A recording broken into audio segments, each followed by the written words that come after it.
Compound Boolean expressions. Let's start with an example.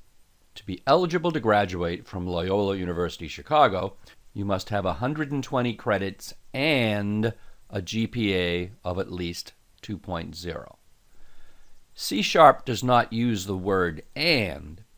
Instead, it uses ampersand, inherited from the C language. At least there's some relationship. Ampersand is sometimes used as a shorthand for and. But anyhow, you need to remember ampersand.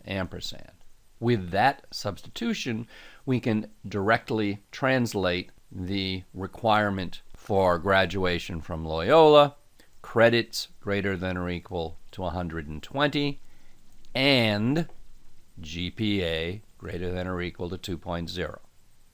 Reminds you how and is used. This is true if both parts of the expression are true. Credits greater than 120 and also GPA greater than or equal to 2.0. We could put this in a short example. The result is true or false, so it can be used as a condition in an if statement. Here's a silly little function. Check graduation, taking credits and GPA as parameters, and it checks them. If the credits is greater than or equal to 120 and double ampersand, the GPA is greater than or equal to 2.0, then you can write that you're eligible to graduate. And else, you're not eligible. The general syntax here is just that you put two conditions, two Boolean expressions together. I call them condition 1 and condition 2, and they're joined by the double ampersand.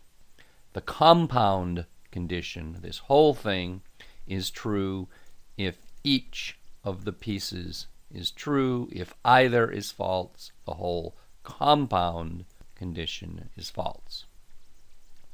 Let's look at a situation in math where we have to be a little bit careful in C#. Here we have chained inequalities, common in math. However, if you try that directly in C#, you're going to get an error. In C#, the less than is a binary operator. This is operated on first, giving you a Boolean value which is not likely to compare to high. Or its equivalent, if you put in parentheses, to something like this. But this expression is really a shorthand. It avoids us repeating val twice, but there are two conditions here. Low is less than val, and also val is less than high. So the legal way to do it in C# is to just say those two together. Low is less than val, and with a double ampersand, val is less than high, and then you have your translation into C#. Let's switch and suppose we want the opposite condition, that val is not strictly between low and high, that something else happens. If we take out the middle here, there are two n's still left. It could be that val would be less than or equal to low, or it could be greater than or equal to high. I use the word or. In C#, or also has to be translated into special symbols coming from C. Double vertical bar. On the standard US keyboard, this is the shifted backslash.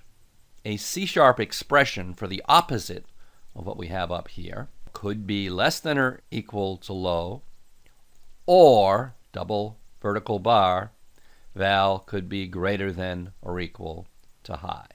Again, the general syntax here is if we have two Boolean expressions, condition 1 and condition 2, you can join them with or.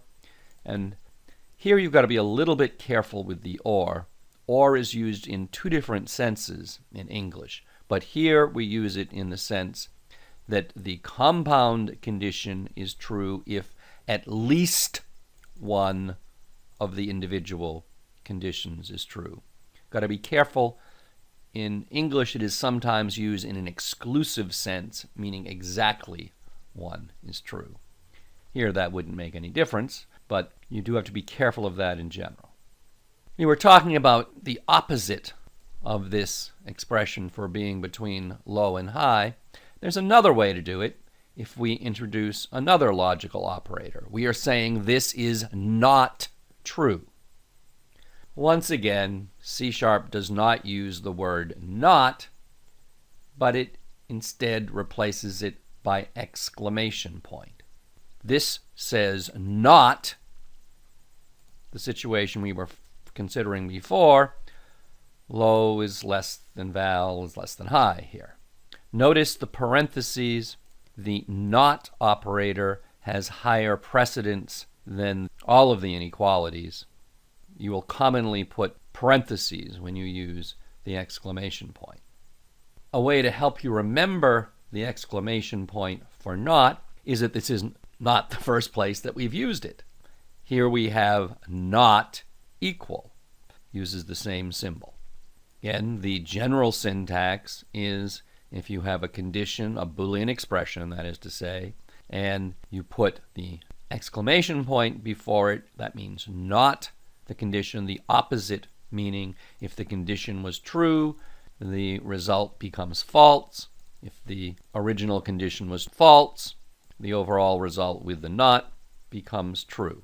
If the condition involves things with lower precedence than the not, if it's not just a single like Boolean variable or something, then you're likely to actually use this with parentheses. And since conditions then are often used in if statements, you can easily forget that you can often need two sets of parentheses if you want to negate a condition. The outer parentheses are just the requirements of the if statement. The inner parentheses here are needed when you have a lower precedence operator inside the condition. We've had quite a number of operators at this point. I remind you to look at the precedence of operators. It's an appendix. It includes all the operators that we use in this book. Sometimes it's legal to use a compound condition, but it's not necessary. Think back to the function we wrote assigning letter grades. One of the sections was assigning a B grade. This condition exactly specifies a B grade, to have at least a score of 80 and less than 90. However, in the situation we were using it, this was not all by itself. It was an else if. In the earlier part, we already tested for scores that were at least 90. We only get to this stage if the scores are less than 90. This condition is always true in this circumstance, and it's completely redundant as a result. We don't need this part, and of course what's left is what we actually used. In an if-else statement, you can often simplify your expression because you don't need to consider what's already been eliminated.